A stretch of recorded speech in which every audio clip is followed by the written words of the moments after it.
Perhatikan teks berikut.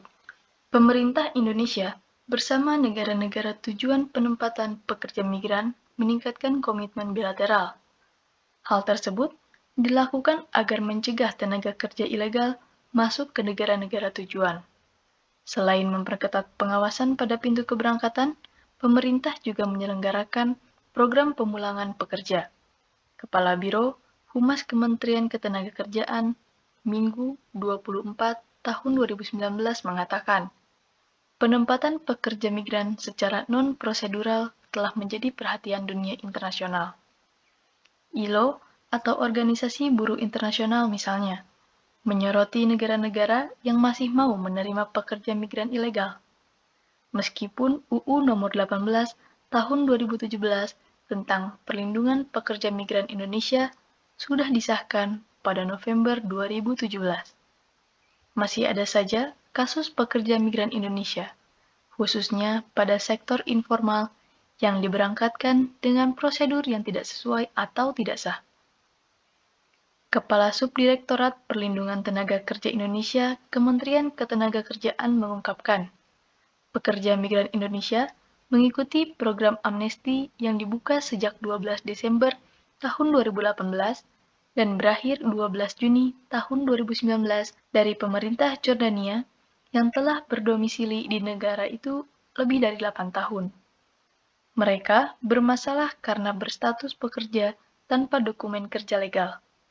Sebelum April 2019, sudah 38 pekerja migran ilegal asal Indonesia yang pulang ke tanah air karena mengikuti program itu, dan masih ada 1.040 pekerja migran Indonesia lagi yang menunggu giliran pulang.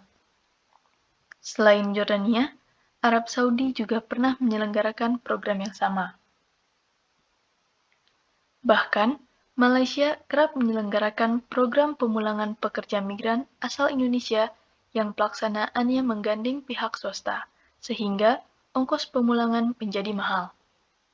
Kementerian Ketenagakerjaan bersama lintas kementerian dan lembaga berupaya meningkatkan perlindungan saat proses sebelum keberangkatan, seperti pengurusan dokumen legal yang diperlukan tenaga kerja di luar negeri yang dilakukan di kantor layanan terpadu satu atap.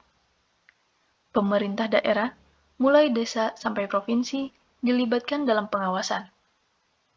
UU Nomor 18 Tahun 2017 mengamanatkan sekitar 23 peraturan turunan pelaksanaan harus disederhanakan yang diharapkan selesai dalam 2 tahun dan 14 peraturan sudah selesai. Namun, kendala utamanya adalah sinkronisasi dengan peraturan yang sudah ada pada kementerian dan lembaga lain.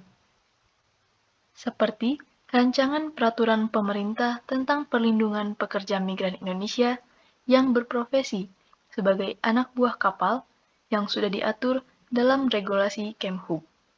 Kompas, 22 April tahun 2019. Berikut merupakan grafik jumlah TKI menurut wilayah penempatan. Nomor 68, soal UTBK 2019. Pada paragraf kedua, mengapa pekerja migran asal Indonesia harus mengikuti program amnesti yang diselenggarakan Jordania atau Arab Saudi? A. Mereka, para pekerja migran itu, berstatus sebagai tenaga kerja tanpa dokumen kerja yang resmi. B. Para tenaga kerja migran tersebut telah tinggal dan bekerja di negara tersebut lebih dari 8 tahun. C. Pekerja migran asal Indonesia banyak bekerja di sektor non-formal yang tidak memerlukan dokumen legal. D. Pemerintah Jordania dan Arab Saudi tidak memperpanjang izin kerja pekerja migran asal Indonesia yang sudah lama. E. Adanya peraturan dari ILO bahwa pekerja yang sudah bekerja lebih dari 5 tahun di suatu negara harus dipulangkan. Jawabannya adalah A.